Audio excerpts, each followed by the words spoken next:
Donc, ma question est la suivante.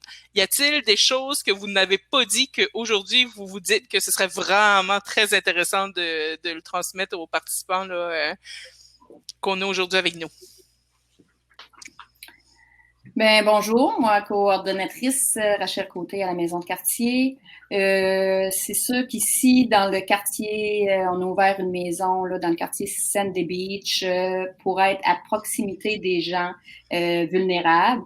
Alors, on essaie de les rejoindre, puis ce qui est avantageux pour eux, ben, on est ouvert là, 4-5 jours semaine.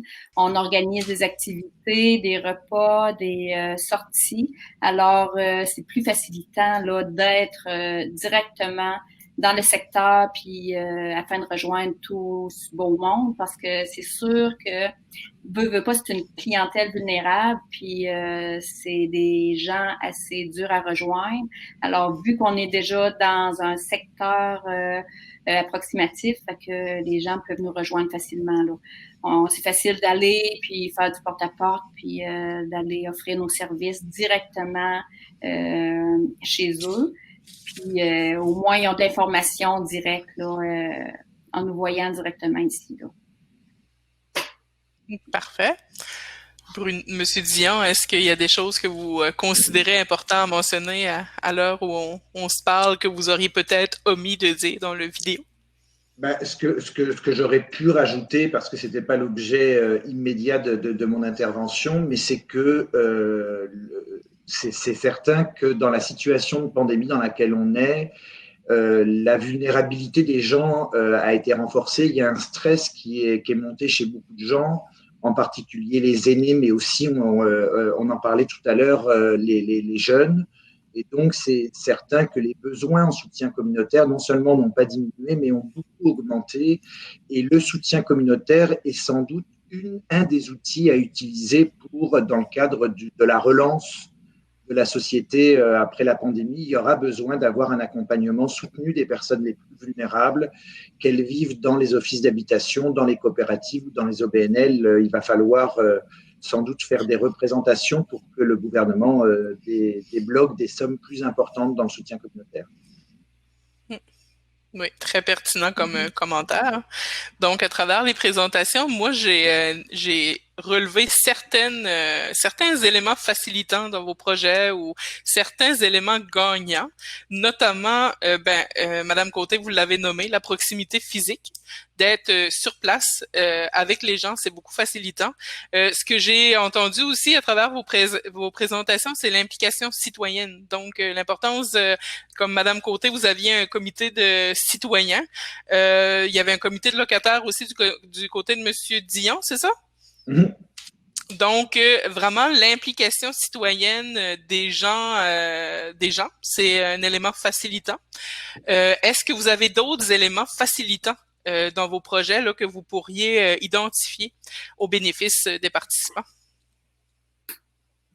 Mais moi, c'est sûr que favoriser les besoins familiaux, on est là, on aide, on donne le droit de parole, on leur permet on les dirige vers les services.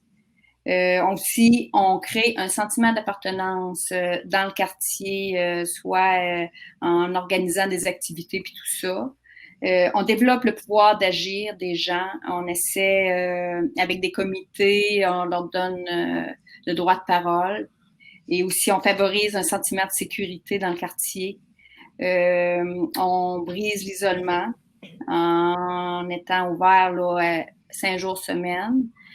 Aussi, on veut établir une collaboration avec les organismes du Grand Gaspé. Alors, on essaie de faire le pont là ici avec les organismes, soit en les invitant ici à se faire connaître ou en allant directement là, dans leurs locaux là, à Gaspé. OK. C'est bien.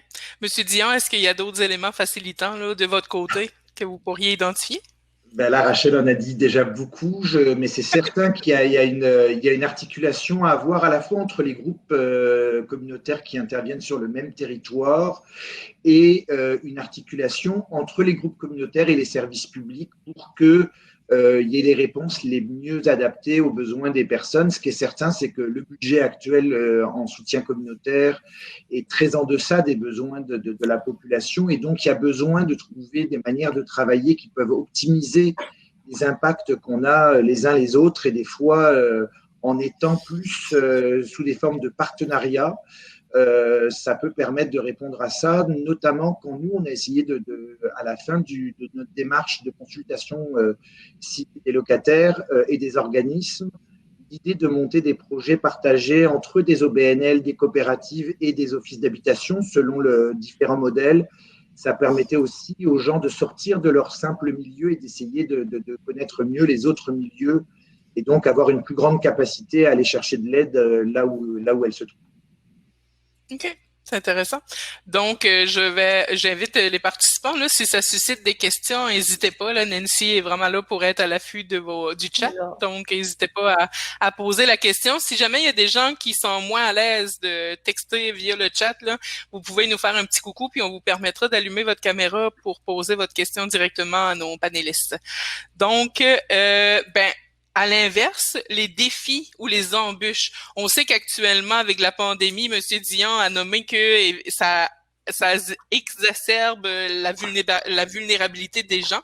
Donc, ce sera éventuellement un défi là pour être en mesure de les soutenir davantage. Ça amenait aussi le questionnement ou l'enjeu du financement. Donc, évidemment, si on doit accentuer les services parce que la vulnérabilité des gens s'est accentuée, ça prendra probablement davantage de financement, parce que même sans pandémie, le financement est un enjeu, si je comprends bien là.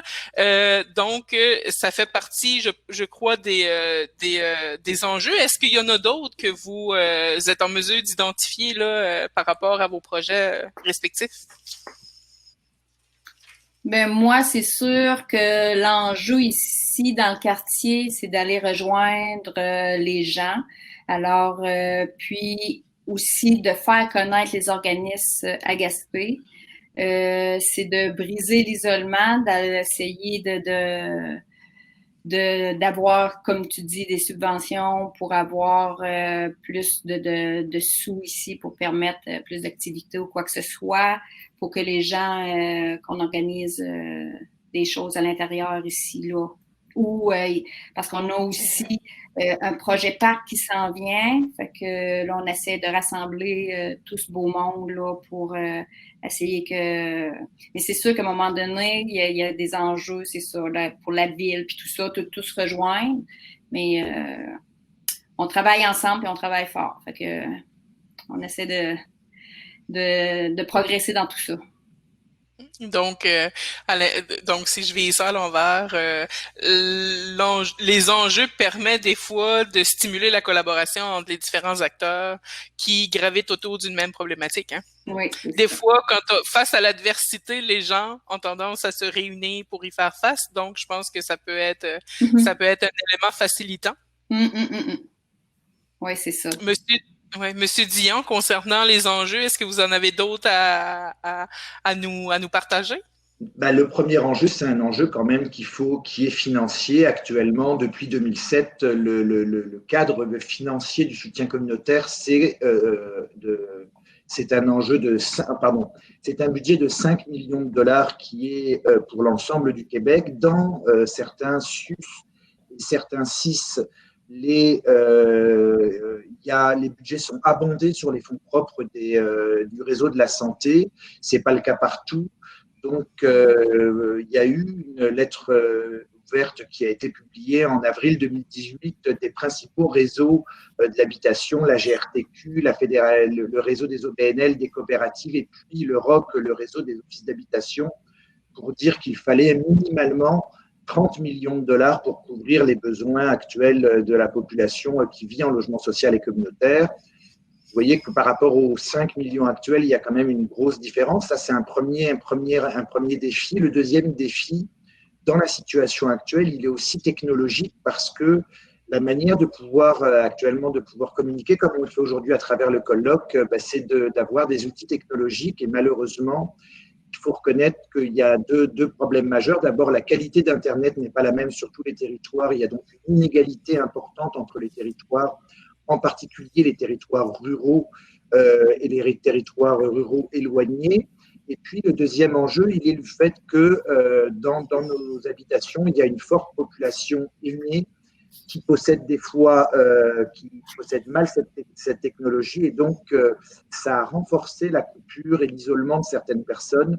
Donc ça, c'est un défi certain, important, parce que même quand on a voulu faire un suivi, quand les organismes ont souhaité faire un suivi de leurs locataires, les principaux bénévoles aujourd'hui dans les organismes sont des bénévoles en général qui sont retraités et donc qui étaient eux-mêmes, faisaient partie des personnes vulnérables. Donc ça a été un gros défi. Et puis, il y a un défi de la participation, de l'adhésion des directions, des conseils d'administration, des organismes à développer les capacités de leurs locataires. Je vous dirais, je sais que c'est un sujet qu'on aborde rarement, mais il y a certaines directions qui, des fois, ont l'impression que développer les capacités de leurs locataires, ça risque de créer une opposition facile à des décisions qui sont prises par la direction. Et je pense qu'au contraire, quand les locataires sont organisés, se prennent en main, en général, ça crée des milieux plus conviviaux et une plus grande fluidité entre les relations entre les équipes salariées et ou bénévoles et puis les locataires. Mais il faut que chacun adhère évidemment à cette vision. Donc, c'est un peu les défis que je verrais complémentaires à ce que disait Madame Fauté. OK, intéressant. Je peux vous confirmer que l'aspect de la connexion Internet, là, on le vit très, très, très fortement ici sur le territoire des îles. On a puis d'autant plus pour les gens plus vulnérables. Donc, c'est un défi, un enjeu qui est souvent relevé sur différentes tables de concertation et auprès des gens qui œuvrent auprès d'une clientèle plus vulnérable. Vous avez parlé de financement, là, puis peut-être que vous l'avez déjà nommé, mais au bénéfice de tous, si l'information n'a pas été captée, vous êtes financé par le PESOC, entre autres? Non, le PESOC couvre un autre champ. Non, on est financé directement par un budget qui est versé tous les ans au ministère de la Santé et des Services sociaux de 5 millions. Et donc, le ministère reverse ce budget à travers les CIUS du Québec. En revanche, il y aurait sans doute à s'interroger sur la manière dont le budget est repartagé parce que, sans vouloir rentrer dans les détails, il y a actuellement des territoires qui ont été bien plus favorisés que d'autres. Et donc, il serait temps sans doute de revoir un peu les critères de partage du budget, tout en se gardant une petite gêne que de toute façon, un budget qui est insuffisant, quel que soit le mode de partage, à la fin, ça restera insuffisant. Ouais, effectivement. Ben, c'est un peu comme le PESOC. Hein. c'est le même phénomène. Je pense que le PESOC finance plusieurs initiatives communautaires, d'organismes communautaires, mais n'est pas suffisant pour répondre à tous les besoins. Vous, de votre côté, Madame Côté, le financement de votre organisme, ça ressemble à quoi? Nous, en fait, je ne veux pas nécessairement savoir les montants, mais plus l'origine du financement. Oui, on n'est pas légalement reconnu. On n'a pas une entité, nous, on n'est pas un OBNL. Alors, on est sous la direction de l'Office d'habitation. Mais nos financements, on va le chercher. C'est un groupe, le regroupement, c'est le développement social de la MRC. La ville de Gaspé, le C3S, l'Office d'habitation. On a la prévention de la criminalité, ministre de la Sécurité publique. C'est à peu près ça là, qu'on va chercher notre financement, puis c'est pas gros, c'est à peu près 75 000 par année. Là. OK. Puis, est-ce que vous aviez, question comme ça, est-ce que vous aviez fait quand même des démarches auprès du PESOC pour être reconnu ou c'était d'emblée impossible là, de vous faire reconnaître dans les critères de l'action autonome? Oui, c'est ça. Non, on n'a pas fait encore des démarches. Là, on est en train de vérifier les pour et le contre de se mettre un OBNL ou rester sous la responsabilité de l'Office d'habitation. Mais c'est à voir, là, c'est ça, là, on est en train de tout évaluer ça. Là. OK. Merci pour les clarifications. Est-ce que oui, vas-y. C'est une question, pour moi, ma part, pour bien comprendre, mais aussi quelqu'un qui a un peu une question dans ce sens-là. Pour être reconnu, là, vous me dites que vous faites des démarches pour savoir lequel serait le mieux. Vers qui vous vous tournez pour vous aider à prendre cette décision-là? Est-ce que c'est un notaire, un avocat ou c'est qui peut vous aider là-dedans? Ça pourrait répondre à la question de Cathy qui se pose la question. Moi, personnellement, je ne sais pas. Peut-être là, Bruno pourrait nous dire quelque chose là-dessus, mais je ne suis pas en fonction, là, je ne sais pas nécessairement. Le PESOC, il soutient des services qui sont offerts par des organismes effectivement communautaires autonomes, mais le soutien communautaire n'est pas financé à même le PESOC, c'est une autre enveloppe. Le PESOC, c'est une enveloppe globale quand même d'1,5 milliard de dollars par an. Le budget du soutien communautaire, c'est 5 millions de dollars. Donc, c'est sûr que il y a quand même une grande différence entre les deux budgets, mais il y a d'autres avenues possibles de financement. D'abord, les CIS et les SUS, je le redis, peuvent abonder sur le budget en soutien communautaire sur leurs fonds propres. Donc, j'allais dire, c'est des discussions qu'il faut apporter dans les comités régionaux sur le soutien communautaire. Je pense aussi qu'il faut essayer d'aller chercher, nous, dans Chaudière-Appalaches, on avait essayé de réunir autour de la table aussi des représentants de différents ministères. Il y avait le ministère de l'immigration, il y avait des commissions scolaires, il y avait d'autres partenaires qui pouvaient des fois amener des financements complémentaires sur certains projets qui étaient dans leur secteur d'intervention. Et puis, pour les organismes, il y a aussi la possibilité, d'abord, pour les organismes qui travaillent avec les aînés, il y a le programme Nouveau Horizon pour les aînés qui permet quand même d'aller chercher des montants. Certes, c'est limité, mais il y a quand même des montants tous les ans qui peuvent être allés chercher là-bas. Et puis, dans le cadre de la stratégie nationale sur le logement, le fédéral a mis en place le centre de transformation du logement communautaire, dans lequel on peut aussi aller faire financer des projets, notamment des projets qui viennent soutenir la communauté, les locataires. Il y a des dépôts assez faciles pour des demandes de subventions jusqu'à 50 000 $. Au-delà, c'est un petit peu plus complexe, mais il y a des possibilités là aussi dans Chaudière-Appalaches, à l'issue de notre travail, notre tournée dans la région. On a déposé un dossier qui visait à constituer un réseau des locataires qui étaient un petit peu très engagés dans leur milieu et à leur offrir une série de formations et d'accompagnement tout au long de l'année. Donc, on a déposé un projet pour un réseau de locataires engagés dans leur communauté. Ça a permis l'embauche d'une personne qui va faire le lien entre ces différents locataires, pouvoir amener de la formation. Bon, évidemment, là, le projet a un petit peu évolué, pas évolué, mais pour l'instant, évidemment, a été un peu mis sur la glace à cause de la pandémie. Mais il y a des avenues possibles de financement complémentaire à examiner. Donc, quand on disait que le financement, c'était un défi, je pense que c'est très bien, on le saisit bien quand vous expliquez un petit peu les démarches de financement auxquelles vous devez vous prêter. Hein. Effectivement, comme vous le dites, M. Dian, il y a plusieurs sources de financement, mais ça demande beaucoup de travail pour être à l'affût puis avoir une espèce de veille sur les différents programmes qui peuvent exister. Pour répondre à la question par rapport au PESOC, là, le PESOC, c'est le programme de soutien aux organismes communautaires. C'est les CIS et les SUS qui gèrent ce fonds-là. Donc, pour la région, c'est le CIS de la Gaspésie qui gère le PESOC pour la région. Et effectivement, faut répondre à 8 critères bien précis, là, pour être reconnu comme étant un organisme communautaire autonome en santé et services sociaux.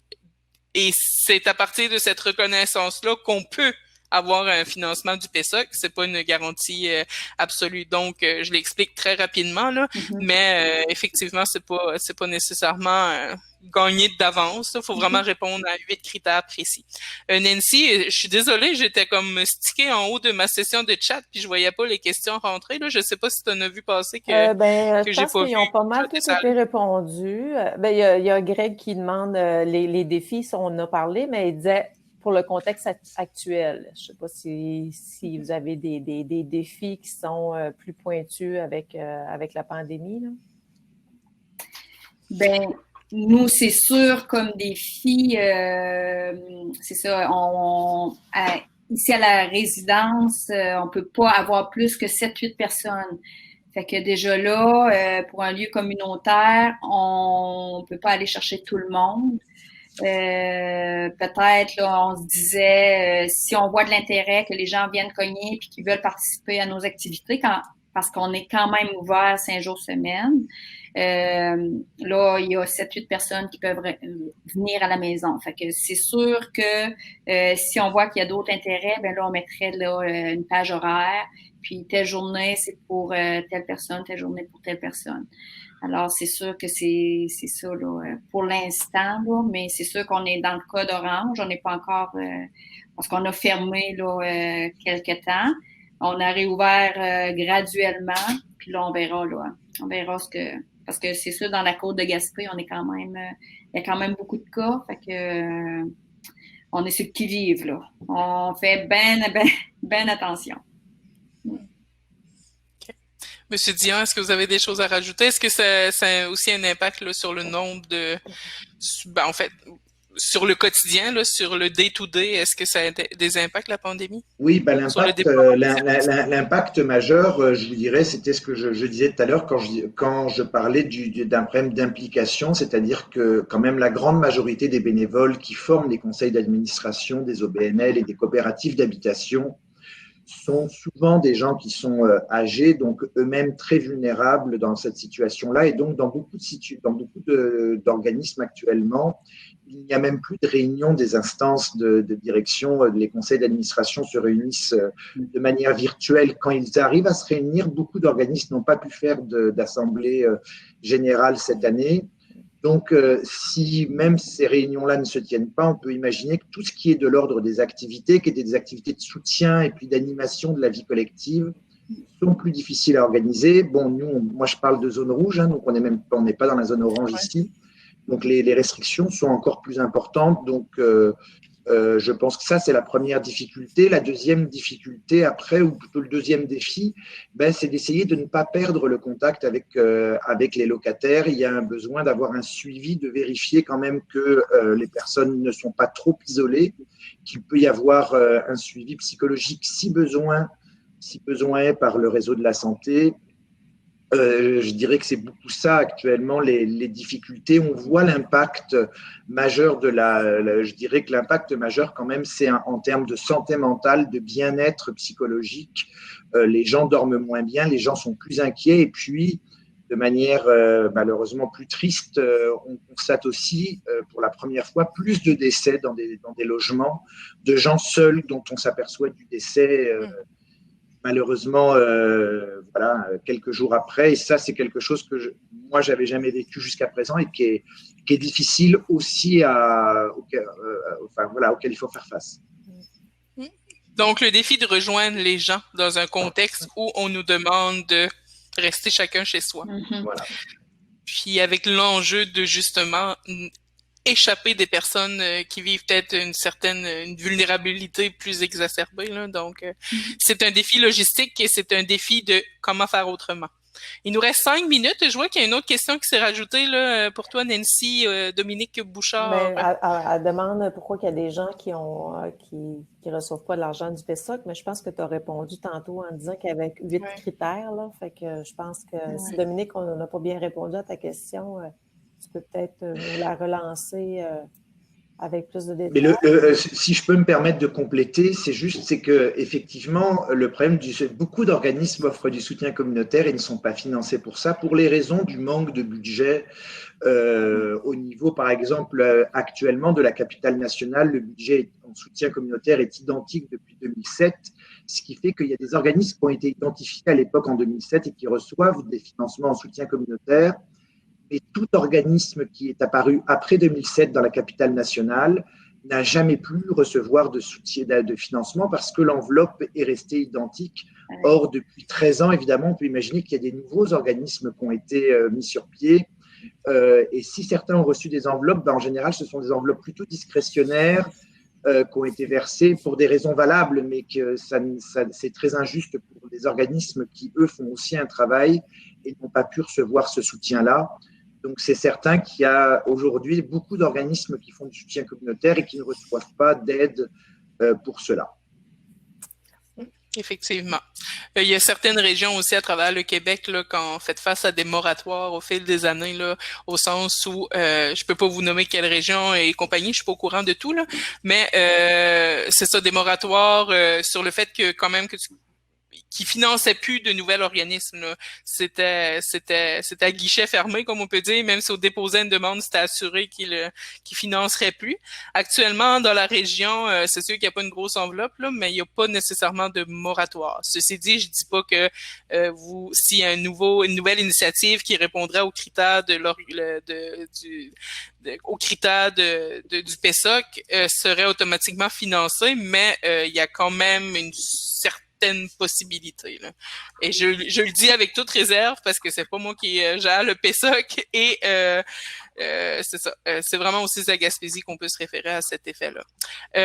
Il reste 2 minutes. Comme mot de la fin, j'aurais le goût de vous demander qu'est-ce qui vous rend le plus fier de votre projet? Ben, c'est sûr que moi, personnellement, c'est d'aider les gens, d'avoir créé un lien de confiance dans un quartier où c'est pas toujours évident, d'avoir un suivi, de pouvoir les connaître au fil des ans. Ben, ça nous a permis de les connaître puis de pouvoir les référer. Quand ça file pas, ben ils viennent cogner à notre porte puis on voit, fait que là, déjà là, juste à venir jaser avec nous, ça aide beaucoup. Bien souvent, ils se rendent pas, s'ils vont pas à leur rendez-vous, il y en a qui vont pas à leur rendez-vous à l'hôpital ou tout ça. Ben là, c'est là, on essaie de les aider le plus possible, puis on est à l'écoute. On est plus à l'écoute, fait que ça me rend très fière. D'accord. C'est très comprenable. On dit souvent que c'est notre paye. Hein? Oui, oui.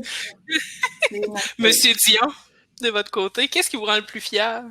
Ben, ce qui me rend le plus fier, c'est de voir le bonheur et le bien-être des gens qui arrivent à travailler ensemble pour créer des milieux de vie inclusifs et conviviaux. Et je crois que le soutien communautaire est une réponse tout à fait adaptée dans le cadre des habitations. Actuellement, beaucoup d'argent est mis sur la pierre, le ciment, le béton, mais si on ne met pas plus d'attention sur les personnes qui vivent dedans, en général, ça va nous coûter beaucoup plus cher en service de soutien après.